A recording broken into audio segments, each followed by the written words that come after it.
Welcome to Hi Rasmus and Friends, Stories Behind the Science, hosted by Hi Rasmus, the leading clinical platform for ABA therapy. Each episode highlights inspiring stories from experts and individuals with unique perspectives. Join us as we explore valuable insights and foster empowerment within the autism community. Hello and welcome back. I'm your host, Amy Cook, and this week we're excited to talk with an inspiring BCBA who overcame the odds after growing up in the foster care system. Jaimie Lynn, thank you so much for being here today. How's it going? Good. How are you doing? Good. Well, let's kick things off by just telling us a little bit about yourself today, where you currently live and work, and what do you like to do for fun? Yeah, so I live in Sherman, Texas, so far north Texas, close to Oklahoma. I have a private practice called More Learning Opportunities, where I provide acceptance and commitment therapy. And I also work for a company providing ABA services to clients with autism. I really like to read, work out, and just spend time with my husband and my dog. Awesome. Well, I love the name. Jaimie Lynn's last name is Moore, so More Learning Opportunities. Very cool. We'll talk more about that towards the end, and we'll definitely include some information in the show notes also. But now I want to just take some time to kind of rewind and go back to the beginning. So if you don't mind, can you share where you were born and how you first entered the foster care system? Yes. So I was born in Austin. I think when I was around 3, we moved up to the DFW area, and then I lived just all over DFW. Um, I think this is the case with a lot of foster children, but there's not a clear-cut answer for when I entered foster care. I was in and out during my early years for, I think, pretty short stints of time in different foster homes. I don't remember it very well. I lived with my grandparents for a while when I was about 9 and 10.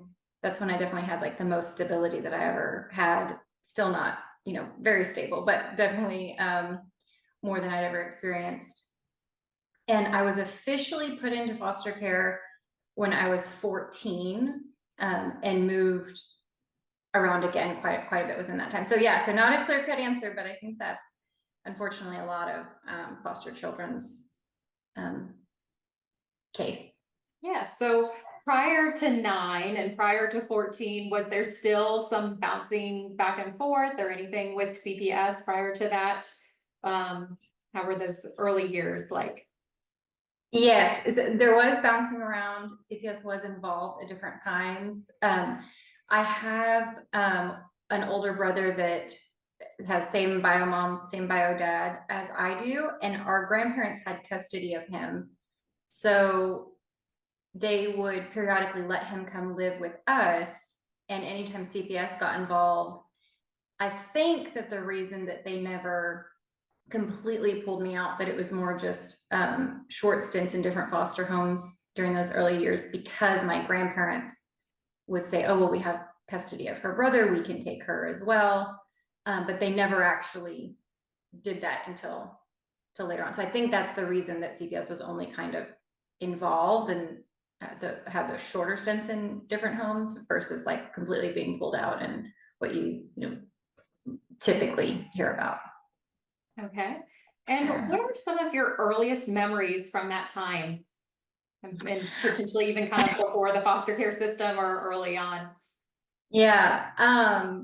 So unfortunately, this is sad, but I think if people just hang on to the end of the interview, they can recover, they can get some, more positivity out of it. But in terms of my earliest memories, the first things that I ever remember were 2 different instances where the police actually had to draw their guns on my birth parents.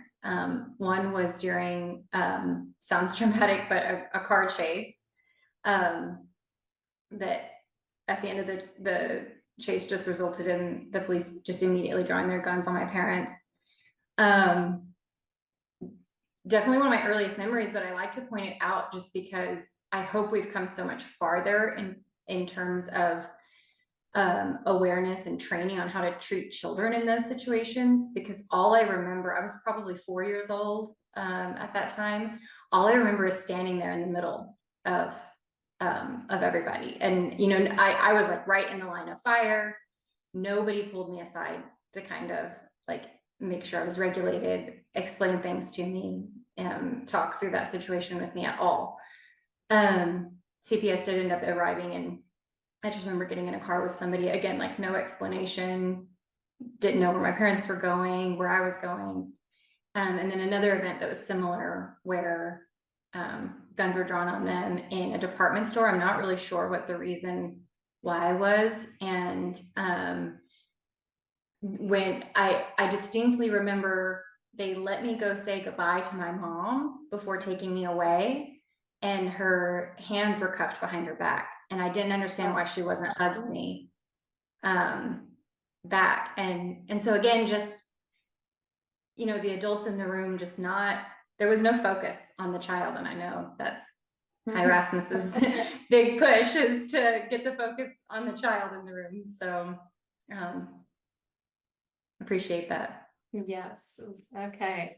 Well, so at what age did you realize that this situation wasn't typical, and kind of what made you aware of that? You've shared a lot of stories that would sound very, not typical to most viewers. But when you grow up in kind of that different environment or chaos, it can become the norm. So how did you kind of realize, that your situation wasn't normal? This is actually a very interesting question for me to answer at this point in my life, because I almost want to say not until very recently. Like I knew when I was little, there were little like hints that things were different. I obviously knew like in high school that not everybody was in foster care.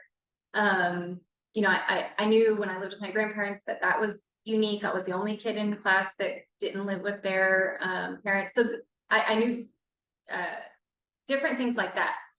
But it wasn't really until the last few years where I really started to realize and come to terms with that I was truly abused and neglected, and to name it that way. And I think it's important to point that out, because that's really what allowed me to like truly start to heal. By being able to name you were abused, it was not okay, and it was not your fault.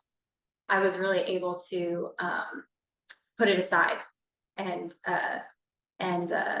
heal from it. And so, yeah, I mean, I remember being little and asking my grandma, I was, maybe like 8 or 9, when she had gone to jail, because everybody had ever known had gone to jail or prison, and it was the norm. And she said she hadn't, and I was shocked.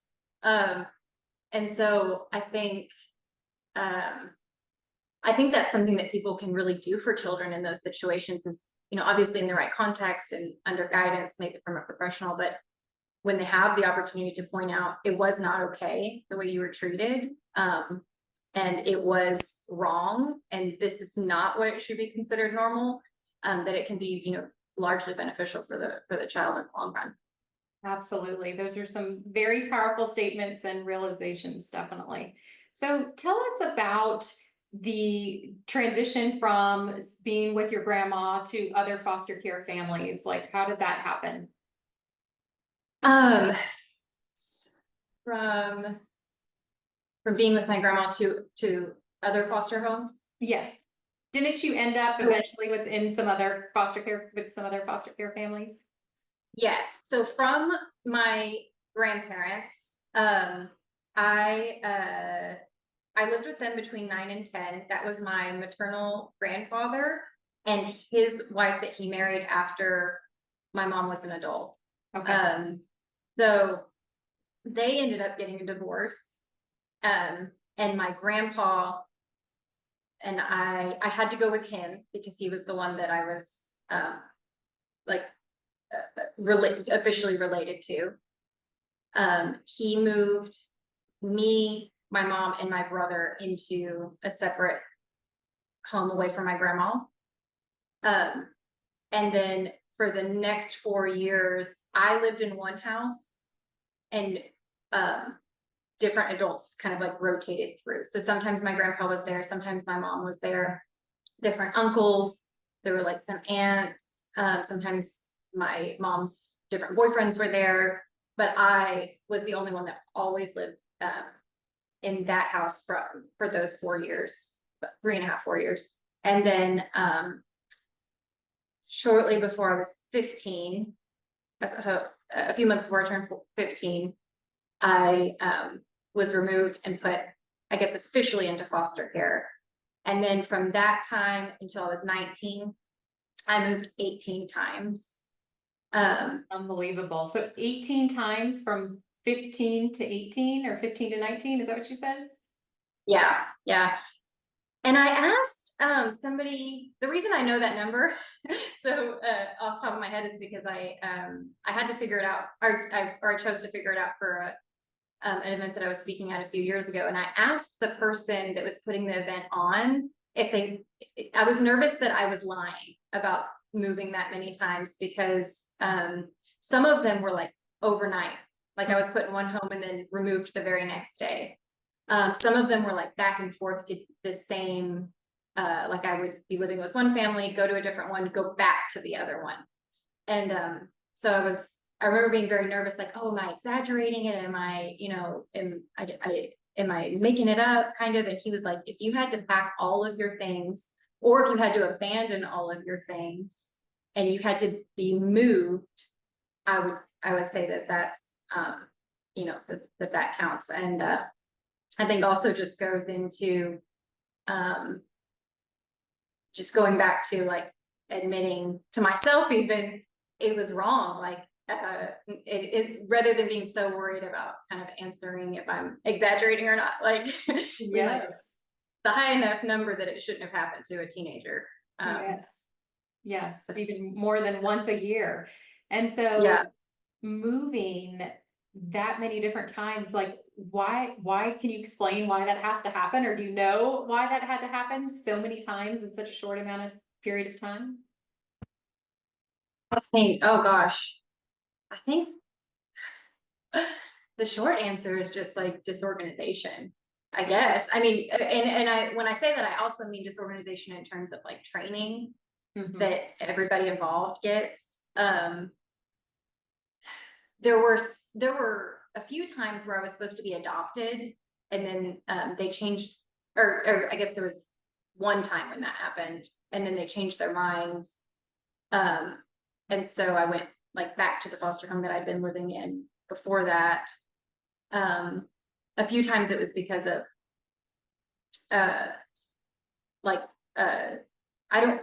I guess I would say abuse on like the foster parents' part.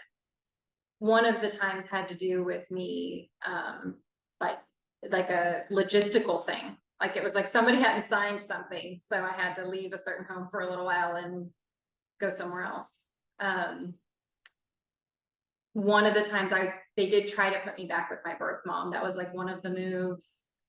And then towards the end of that time, I was technically emancipated. And so it wasn't, foster care that was having me move. It was more so just like I would go live with different friends. And like floating around between different friends, which again, like different things hit me at different times. And as I was thinking through that most recently, I realized like that was basically being homeless, kind of. I mean, and just how like when it hit me recently, just realizing like how close I was to being homeless during those last couple of years of high school, where I was just basically staying with different friends. I was like, man, that's so scary. But I never thought of it that way at the time. I was like, no, I'm living with my best friend and I'm here and it's great. I mean, I don't know that I thought it was great, but one of the friends that I lived with, her mom was excellent, wonderful, and I felt really safe there. So I mean, they're just such these crucial years for anyone, this adolescence, teenager, going into our young adulthood. And we know all of the challenges that our youth are faced that even have a consistent, and nurturing home during that time.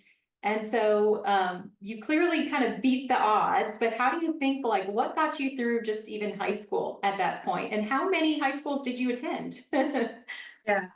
I went to 5 high schools, Wow. I think. Again, there was like some back and forth a little bit, I think. Yeah, there was some back and forth. So this is always so like awkward to answer, but I've been asked this question before, and it's kind of like, I get nervous that whatever I say is gonna just sound really self-serving, but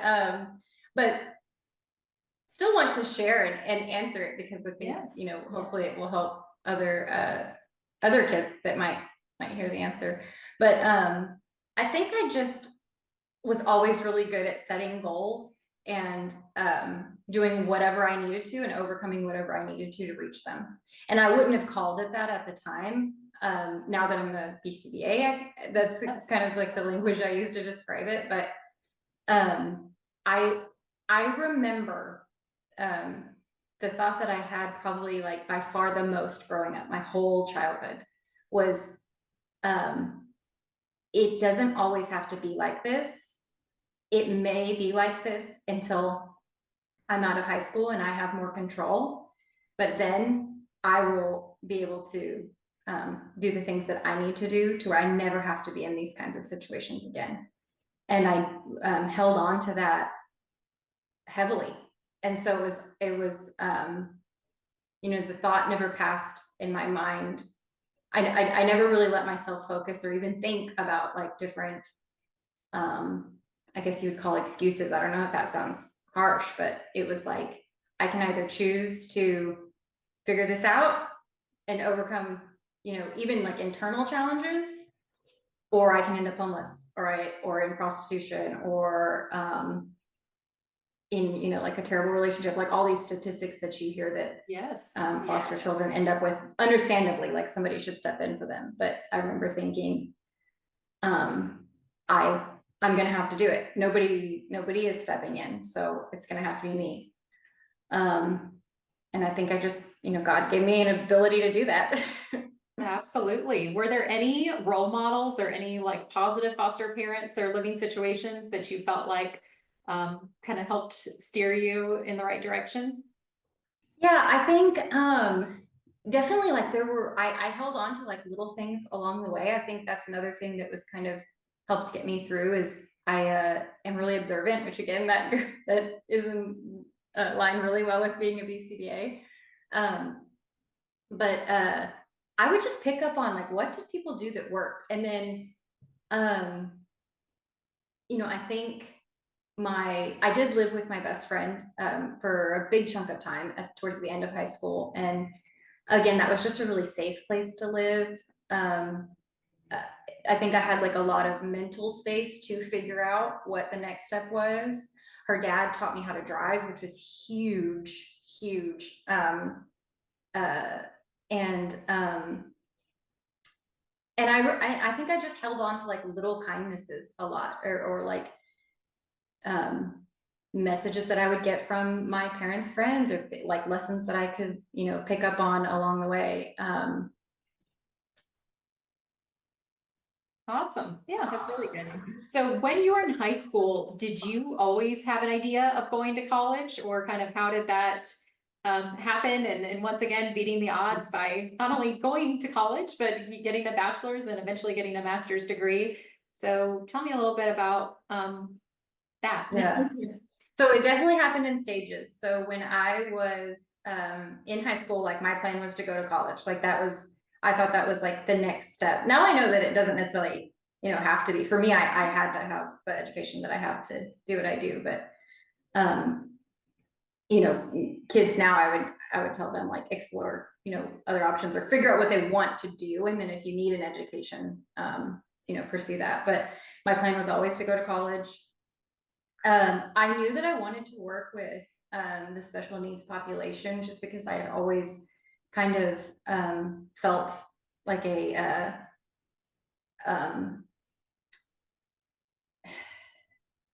can't think of the word, but that population like I resonated with. It seemed Okay. like there was a lot of like similar experience in a way. And so I knew that I wanted to work in that population. I knew that I wanted to help kids, I guess, find their voice, for lack of a better word, or reach their potential. Um, and so I started school, and then, not to get too far ahead, but paused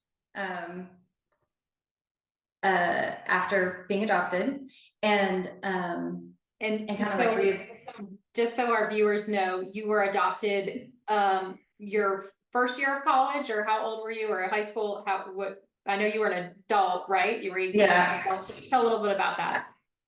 So I was 19. So I finished high school 2 weeks before I turned 19. And then about 6 months later, I moved in with my adoptive family. So I was in my first semester of college. That's awesome. And so you're actually the second person that I've heard of that was adopted after 18. But other viewers, they might not, know a whole lot how that works. And I just think it's so, I love, I remember when you were telling, the story to me for the first time, just hearing that, of course, family is forever. Look at us in our 30s, 40s, 50s, everyone still wants to have that family unit and have parents and grandparents and aunts and uncles and people to be with. So I love that just because you're 18 or 19, that it's, not too late to kind of find that family. So sorry, kind of interrupted, but Yeah. share a little bit more about that time also. Yeah. So I ended up after about like I think the first 2 years of school, and like getting adopted and everything like that, I decided to just pause. I wasn't sure if I wanted to complete my degree. I traveled a lot. And then I do think that the reason that I ended up going back, which is, another way that people can really impact kids who have gone through any level of challenge, but definitely like something like foster care, like that severe abuse and neglect, is that I think the reason I ended up going back and finishing my degree is because there were two men in general. One was actually my camper at a camp for people with special needs that I would volunteer at in the summers. It was my camper's dad, was one of them. He had like multiple PhDs. He was very smart, like highly intelligent. He had, I don't remember, I think he was like a mechanical engineer or something like that by trade. Him, and then a dad that I nannied for. I was a live-in nanny for his family. He was a doctor, an OBGYN. They both, every time I saw them, they're like, when are you going to start school again? What are you going to, what are you going to do? What do you want to do? You can do anything. Like, I mean, if they heard any hint of a response that was like, well, I'm not sure, that I can do it, or I don't know if there were big gaps in my education because of moving around so much. And they just really pushed me and said, like, no, you can do it. No, you are really smart. No, you have the ability. And hearing it, I think, from those people who were such high achievers themselves made a big difference, because I think it's so easy and common for people who come from a certain environment. I know for me, at least, I truly thought that those were different types of people. Like, it was a different set of people or characteristics or like availability. Like, there was a difference in my mind that I didn't fit into, that they broke down. And they had the ability to break it down because they had done it, and they were the ones telling me, no, you can do it too. So I think, like, anybody that would even remotely be considered like a high achiever, if you run into somebody who thinks that they can't accomplish something, tell them they can. And Yes. point out what they do well, because that likely will be very meaningful to them. Awesome. Well, I definitely want to ask more questions about your career and more of the happy ending. But before we kind of transition there, I do want to hear, just from your experience and your wisdom, if you could change one thing about the foster care system, what would it be? Okay, I have to say two. Okay, that's fine. So I think the number of people involved. That would be the first one. And I guess if I had to choose that one, it would be that one. But foster care is a solvable problem. And this is something that I really, for my own self and my own like mental stability, had to really come to terms with this, that there are enough people to step in as foster parents, as wraparound services, or not services, but just serving in a wraparound way, to solve the problem, to where each child has a safe place to grow up. And being so analytical, it really, when I realized that, I was like, oh, so we just need to get the message out to people, and then surely people will step up when they realize, oh, there's enough of us to cover the number of children that are needing a safe, supportive environment to grow in. Surely, that will happen. And it didn't. And it was very difficult for me to come to terms with. But I would say that's the number one thing that I would change, is just the number of people involved. And so by involved, I mean, obviously, like foster adoptive families, number one, like absolutely, that's what we need. There are children, sleeping in hotel rooms because there's not enough homes. Basically any social problem that you hear somebody complain about can be linked back to foster care. But then also, if you're just really not in the position yet to foster and adopt, like my husband and I have not yet, really getting in there and serving the families that are like not in a small way, like diving in, so that we are sustaining the families that are taking the children into their home. And then I think that the other thing that is just so vital and so important is just better training for everybody. That was one of everybody involved. So foster parents, adoptive parents, CPS, caseworkers, doctors, like teachers, everybody that's involved in these kids' lives, I think needs to go through like extensive training related to the science of behavior. Yes. And how to incorporate like trauma-informed care into what they're doing. Awesome. Very cool. Okay, so we'll kind of go back. You talked about wanting to get into special ed and wanting to help others that way. Then from special ed, like how did you find your way into ABA? How did that come about? Yeah, okay, so this is a fun story.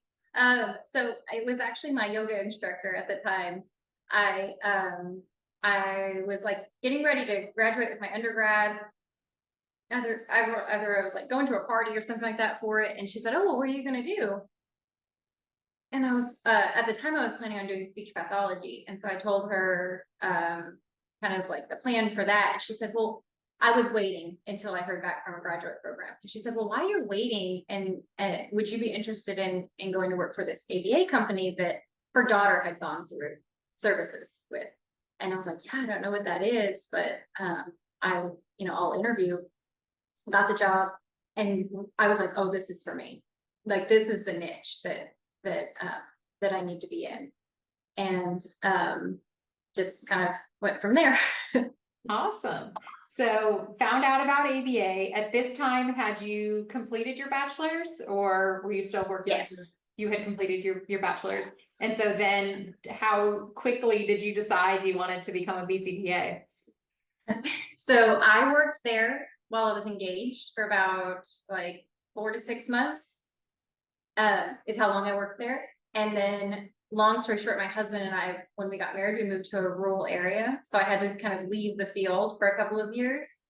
Okay. And then got back into it as soon as there was a center that was close enough for me to commute to. And then within 6 months of being back in the field, I started my master's program. So I just kind of took a little bit of time to make sure that becoming a BCBA was what I wanted to do, and then started the master's program. Awesome. Okay. Will you touched on this next question a little bit, but in what ways has behavior analysis influenced your life personally and professionally? It is interesting to hear like the early on stories about being goal oriented at a young age, and it's almost like it was in your blood. Yeah.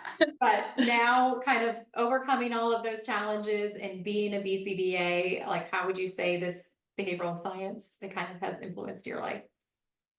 So I think one thing that I've always thought, that I thought about myself, that I described earlier, is that everybody has the ability to reach whatever their highest potential is. And ABA gives that like a systematic procedure. Mhm. and that's what clicked for me, is that, yeah, that is true. Everybody can reach their highest potential. They might be starting from farther back in the line, the way that I did. They may have more just based on like their comprehension level, their individual characteristics. They might have different things that they have to learn and adapt to and all of that. But the science of behavior proves that each person can reach their highest potential. They just might need somebody to walk beside them and give them the tools to do so. But they can. And I think I love that. I love that, I can support it. If somebody says that they can't, I'm like, oh no, you can. You can do it. And it's based on science. Yes, absolutely. So you've definitely overcome a lot personally, and then it's kind of interesting ending up as a BCBA. We know that there's a lot of challenges in our field. You can be exposed to some triggering, some challenging things, and there could be some burnout as well. So what challenges have you faced in your career so far, and kind of how do you overcome them? So I think that definitely like the biggest challenge is just that like exhaustion and burnout. I feel like people outside of the field might have a really hard time understanding what that means. But anybody in the field knows what I'm talking about, like that just like deep bone exhaustion, where you can't even like form a sentence by the end of the day. That was the biggest thing for me to overcome, in terms of having to realize, okay, what do I need to do for that to not reach that point? And so I don't know if you're a yes yet or not, but for me, what I really had to find was like a truly ethical company to work for, if I was going to be in the like division of the field where I was providing services to clients with autism. And then I think also just being really, really good at setting boundaries. So like, I'm not going to answer the phone after a certain time. I'm not going to respond to messages. I'm going to tell technicians, like, I can't answer your question right now. If I can't answer it right then, just sticking to like my schedule, like just being really good at setting boundaries. I love that. So with the kind of balancing your personal and professional life, do you have any personal hobbies or interests that you feel kind of also might enhance your work in behavior analysis? I think maybe this will sound dramatic, but I think my whole life complements ABA. Yeah. I think I'm good at ABA, and I think I'm a good BCBA because of all of the real life examples that I have of how the science of behavior applies to different contingencies and so many different homes and so many different people that I've witnessed behaving. Yeah. I think just really kind of like my whole life. Awesome. Okay. What advice would you give to your younger self just starting out in the field? It's the day before your first day of being a BCBA. What do you wish you knew? I think what I would say is keeping the focus on the client. So a lot of times the client is a child.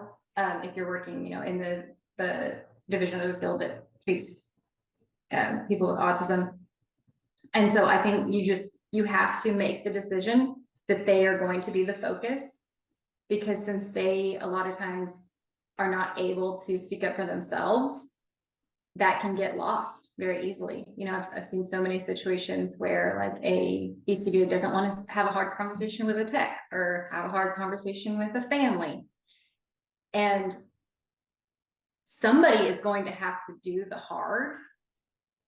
A lot of the kid already has so much of the hard to do themselves. And so by us being willing to step into those challenging conversations with families, with technicians, we can be a little bit of a barrier between the child and whatever the result of not having those conversations is.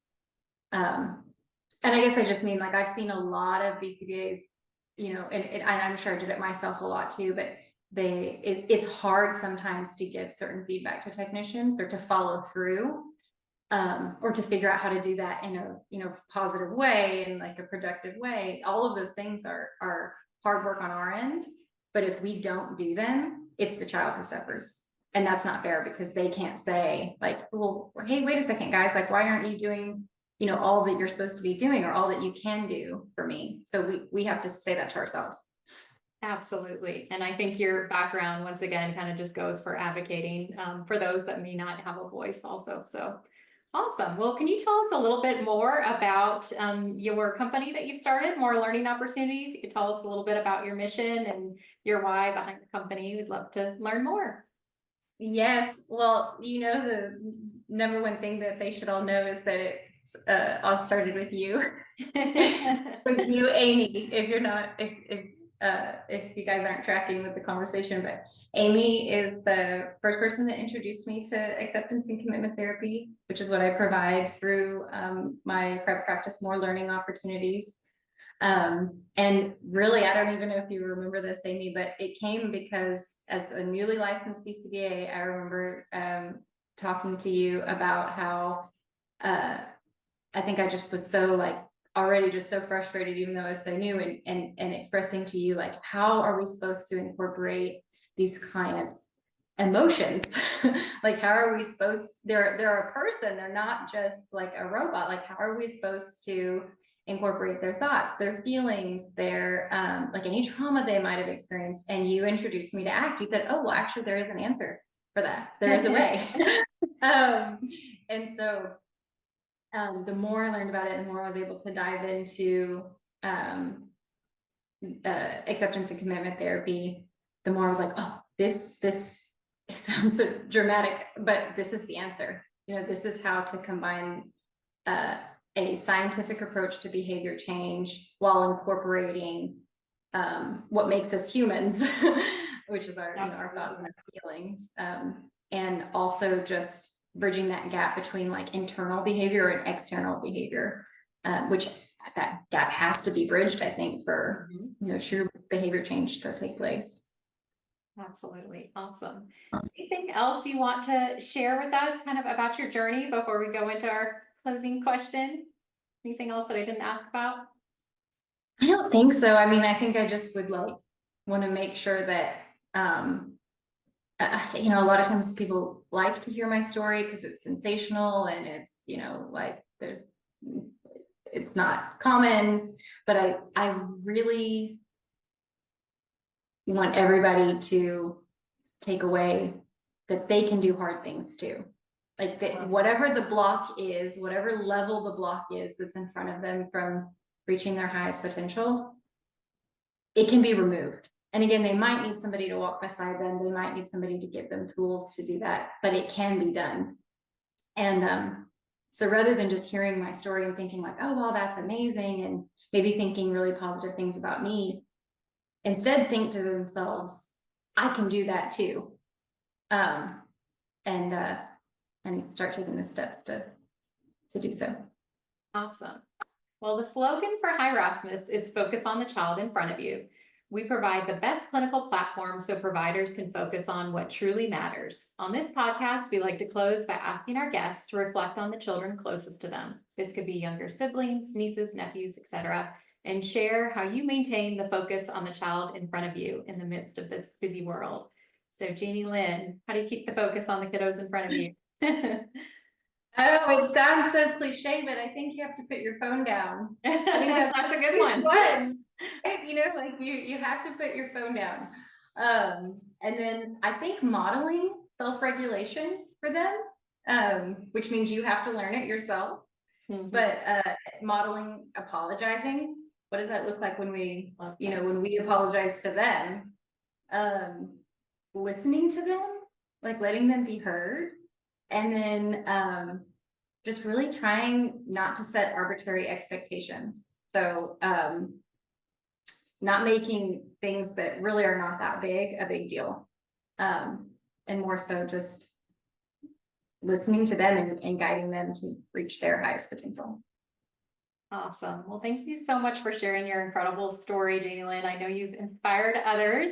And thank you everyone for joining us today. Remember, in the midst of everything, it's the child in front of you that truly matters. Until next time, stay focused and take care. Thanks for joining us on Hi Rasmus and Friends, Stories Behind the Science. If you enjoyed this episode, please subscribe to our podcast and leave us a review. Your feedback helps us continue to share inspiring stories and foster empowerment within the autism community. See you next time.